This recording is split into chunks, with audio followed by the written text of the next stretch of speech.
ठीक.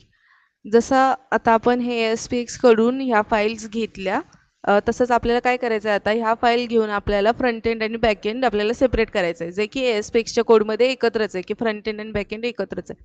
ते आपण आपल्या साईडला म्हणजे जेव्हा आपण जेव्हा मायग्रेशन करतोय तर आपण .NET साईडला बॅक एंड आणि फ्रंट एंड साईडला रिएक्ट ठेवलेला आहे. सो आपल्याला हा जी रिक्वायरमेंट मिळाली ती आपल्याला मायग्रेट करायची आहे आपल्या कोडमध्ये, आपल्या कोड बेसनुसार. सो फर्स्ट आपण API रायटिंग करतो. सो API रायटिंगचा हा एक प्रॉम्प्ट आहे, ज्याच्यामध्ये आपण त्याला आपल्या प्रोजेक्टमध्ये कसं API राईट केलं आहे ते सांगितलंय आणि त्याच्यानंतर त्याला हे सांगितलंय आपण की कुठल्या फाईल्समध्ये चेंज करायचंय ते आपण त्याला सांगितलेलं आहे. आता इथे असू शकतं की आता इथे स्टुडंटच्या फाईल्स आहेत, मी स्टुडंट्समध्येच कंटिन्यू करणार आहे. पण जर तुम्हाला टीचरच्या फाईलमध्ये कंटिन्यूच करायचं असेल तर तुम्ही टीचरच्या फाईलचा ऍक्सेस तिथे द्यायचा. पण इथे कोणीही प्रॉम्प्टमध्ये चेंज करणार नाही. जो काही तुम्ही प्रॉम्प्ट द्याल तो नोटपॅडमध्ये घ्या, तिथे प्रॉम्प्टमध्ये काही चेंज करायचा तो करा आणि तो चेंज कर्सरला द्या. पण इथे चेंज नाही करायचा. इथे जे प्रॉम्प्ट आहे ते ॲज इट इज ठेवायचे. तर हा प्रॉम्प्ट मी कॉपी करते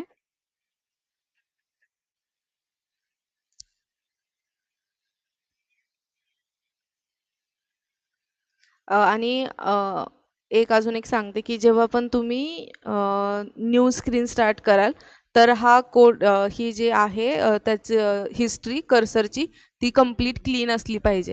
नाहीतर तो ज्या फाईल्स आहेत त्या फाईल्सचा ॲक्सेस घेतो आणि तसं काहीतरी राईट करायचा प्रयत्न करतो. तर मग ते क्लिअर असली पाहिजे आणि तो जास्त टोकन पण त्याच्यासाठी यूज करतो. सो ही फाईल मी कॉपी करून घेते आणि मी जे माझं APIचं सोल्युशन आहे ना तिथे Ctrl+N करून ही नवीन फाईल टाकते. आता हे तुम्हाला ना हे कोडमध्ये नाही सेव्ह करायचं. ह्याच्यासाठी तुम्हाला एक नवीन तुमच्या ह्याच्यामध्ये फोल्डर क्रिएट करून ठेवा आणि त्याच्यामध्ये टाका. पण हे कोड बेसमध्ये नाही आलं पाहिजे. आणि या फाईलचा मी ॲक्सेस देते आता आणि मग आता तो API राईट करेल. सो आपण ते चेक करूया की तो API कसं राईट करतो.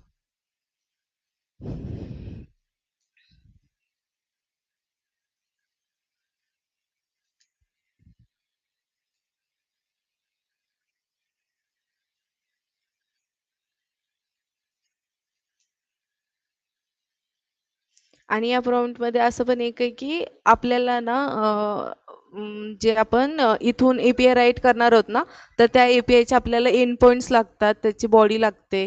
तर त्याच्यामुळे आपण API बाइंड करू शकतो फ्रंट एंड साईडला. सो आपण त्याला इथे ते पण सांगितले की एक फाईल जनरेट करून दे ज्याच्यामध्ये एंड पॉइंट्स, बॉडी आणि रिझल्ट ते सगळं असेल.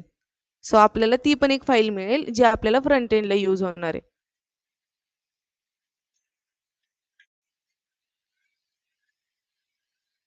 सो आता त्याने ऍडमिशन लॉटरीच्या स्क्रीन्स म्हणजे API राईट करायला स्टार्ट केलेलं.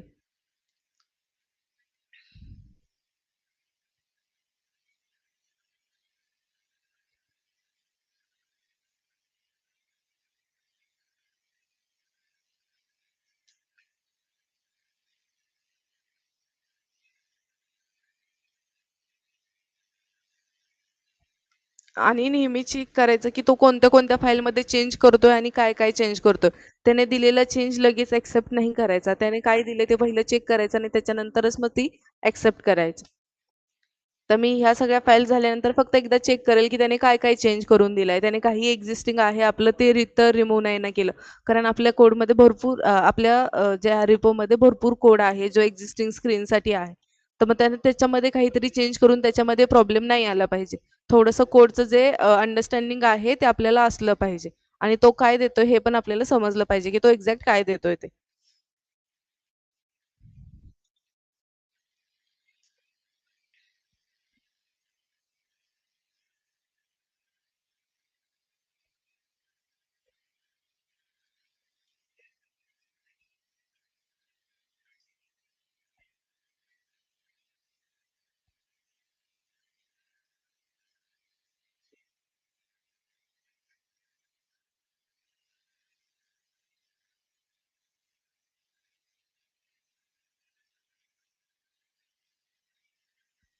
आणि अनुष्का तुला सांगितलं असेल ना की आपण जर एक API राईट करत असो तर आपल्याला किती फाईल्समध्ये चेंज करावा लागतो. तुला काही सांगितलं का किती फाईल्समध्ये चेंज करावा लागतो जर आपण API राईट करत असू तर?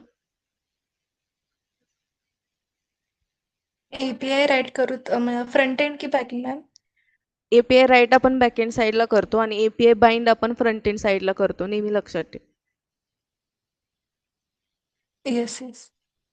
तर मला सांग आता तू एपीआय राईट करायचं तर एपीआय राईट करायला आपण किती फाईल्समध्ये चेंज करतो? एपीआय राईट करताना त्याच्या फाईल्स असतात डायल फाईल, रिपॉझिटरी आणि कंट्रोलरमध्ये. कंट्रोलरमध्ये आपण त्याची एपीआय राईट करतो नाही, डीप आणि नको सांगू. थांब, डीप नको सांगू. तू इंटरफेसची फाईल मिस केलीस, रिझल्ट्स आणि स्कूल पॅरेंट्स हे पण तुला चेक करावं लागतं. जर तिथे तुझे क्लासेस किंवा ते जे पॅरामीटर्स यूज होणार आहेत ना ते असतील, तर आपण ह्या 2 फाईल्समध्ये चेंज करत नाही. अदरवाईज आपण ह्या दोन्ही फाईल्समध्ये पण चेंज करतो. जर क्लास नसेल रिझल्टमध्ये तर आपल्याला रिझल्टमध्ये पण क्लास जनरेट करावा लागतो आणि स्कूल पॅरेंट्समध्ये जर आपल्याला येणाऱ्या व्हॅल्यू नसतील, म्हणजे हे जे असतात जे आपल्याला पॅरामीटर्स यूज होतात ते जर येणार नसतील ना तर ते आपल्याला स्कूल पॅरेंट्समध्ये ऍड करावे लागतात. हे विसरू नकोस. एक फाईल मिस केलीस ती म्हणजे इंटरफेसची. इंटरफेस पण आपल्याला लागतो. हॅलो. हां येस मॅम. येस. सो आता त्याने एपीआय राईट करून दिलेले आहेत आपल्याला. आपण एकदा फक्त चेक करूयात.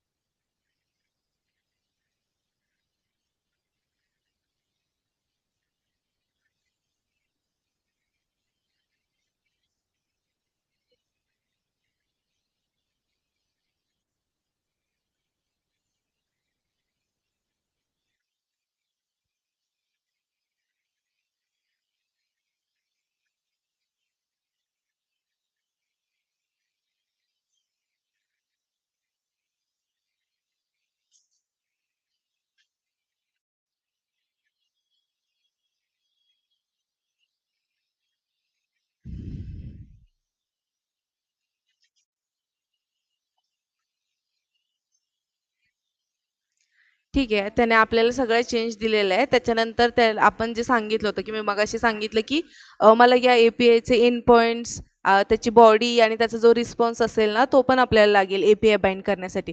तर त्याने ही एक डॉक्युमेंटची .md ची फाईल क्रिएट केली आहे, admission lottery API document .md. तर ह्याच्यामध्ये त्याने आपल्याला सगळं दिलं, की आता म्हणजे गेट अकॅडमिक इयर फॉर लॉटरीसाठी त्याने ही एपीआय यूज केली आहे, student get academic year for lottery.